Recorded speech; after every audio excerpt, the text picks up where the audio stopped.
Thank you for inviting me here tonight. I know Representative Hoover shares my appreciation for a venue that supports minority input in the political process and recognizes that no one political party has all the answers. I believe we in the minority can make significant contributions to policy discussions because our constituents face the same problems that other Kentuckians face. Obviously, in this economic environment, we have all had to tighten our belts. In fact, we've recently made a conscious effort in state government to shed jobs. As painful as that may have been, to lose or furlough valued employees, we had to make decisions based upon the reality of less money, just like so many Kentucky families struggling to meet their financial obligations. I believe that our number one priority in the coming years needs to be job creation within the private sector. We can't target one single area of the economy. We need to look at job creation in agriculture, healthcare, energy, education, technology, manufacturing, all those areas, because the jobs, skills, and interests of all Kentuckians are widely varied. So my question is, how can you or how can we help you create those jobs? I think one of the best ways that we can help the private sector create jobs is through comprehensive tax reform, so business can keep more of their own resources and use them in the most advantageous and innovative ways possible. President Williams has proposed the Kentucky Council on Revenue Reform. I think that's a great idea, but as I've shared with him, some concerns that it resembles past efforts that have developed an idealized notion of what the tax code should look like without regard for how political realities of turning that into law. This is because the proposal does not include state legislators as voting members of the council. Only our budget chairs would participate in the discussion, but wouldn't have a vote. I fear that may be a recipe for inaction. We should have 3 members from each chamber, 2 from the majority and 1 from the minority, to be part of that council, because it's only with legislative input that a politically viable tax reform package can be created. I welcome the input of the qualified experts, but they should do the hard work for tax reform with us, not for us. President Williams has the right idea of giving private sector stakeholders and executive branch officials a significant role in tax reform. His bill includes university economists, 2 CPAs, a PVA, and a tax attorney. I would like to see more private sector involvement from groups such as the Kentucky Association of Manufacturers, the Kentucky Retail Federation, and the Kentucky Chamber of Commerce in advisory capacities to us. If you don't have a seat at the table, your voice likely may not be heard. No one knows the effects of tax changes on your members better than you do. You should have a voice on the council. By bringing together all groups discussing their differences, I believe we can implement real change in 2012 that will treat all taxpayers and all businesses fairly and equitably while spurring economic growth in all sectors. We can create a smart policy that is politically viable. We can't afford an either-or situation. We need both.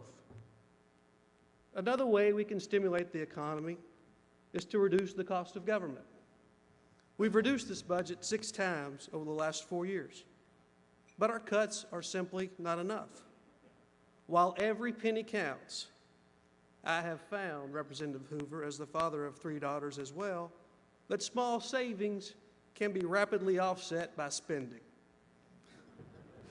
As soon as you save $25,000 in one agency, the natural tendency is for that agency to discover a new great way to spend that money elsewhere. We need serious reform in our spending to truly save taxpayers money. One issue we have not addressed this first week of the 2011 session is the reform of the criminal code. My colleague, Senator Gerald Neal, first proposed this reform because we had not conducted a comprehensive review of our criminal code in nearly 40 years. Changes to the criminal code tend to be implemented piecemeal over time. Because no one wants to appear soft on crime, we end up with a system where new crimes are constantly being created and punishment is inconsistent and often ineffective. The result has been skyrocketing corrections costs.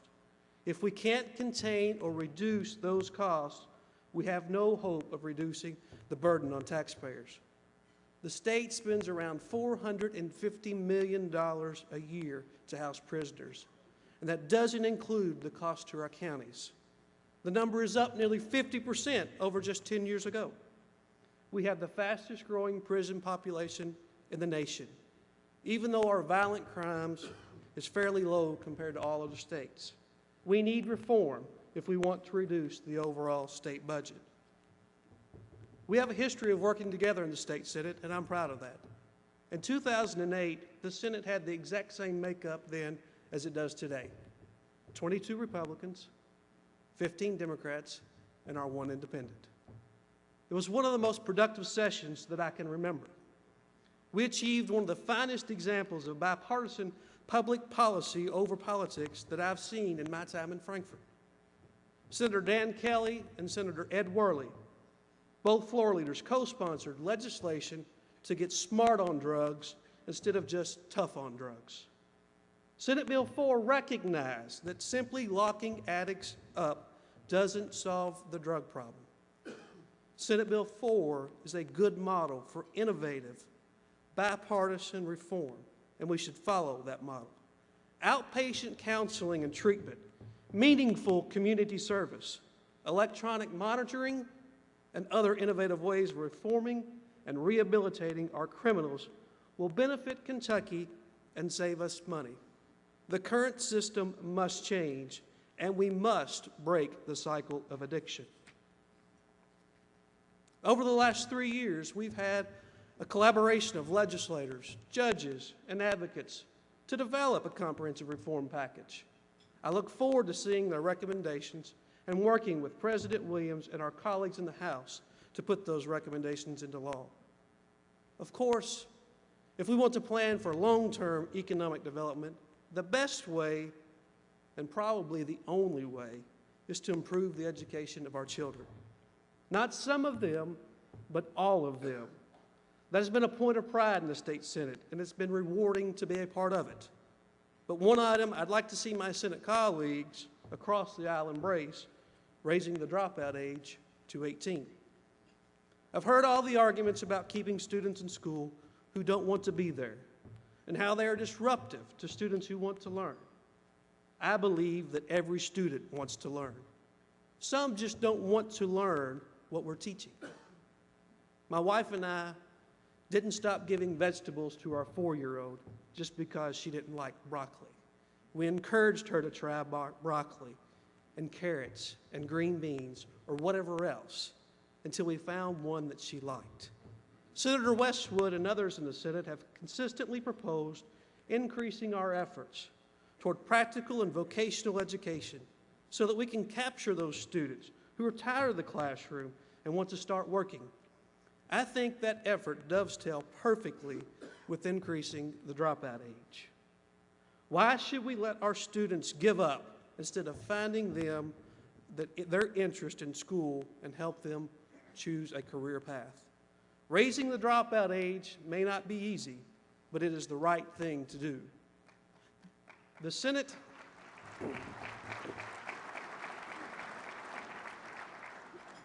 and House should continue to work together for the benefit of all Kentuckians. That's what I'd like to accomplish as the Senate Democratic floor leader. I look forward to working with President Williams, Speaker Stumbo, Minority Leader Hoover, and Governor Steve Beshear, and all of you to create jobs, reform the tax code and corrections, and to strengthen education and to make Kentucky a much better place. Thank you for having me here tonight.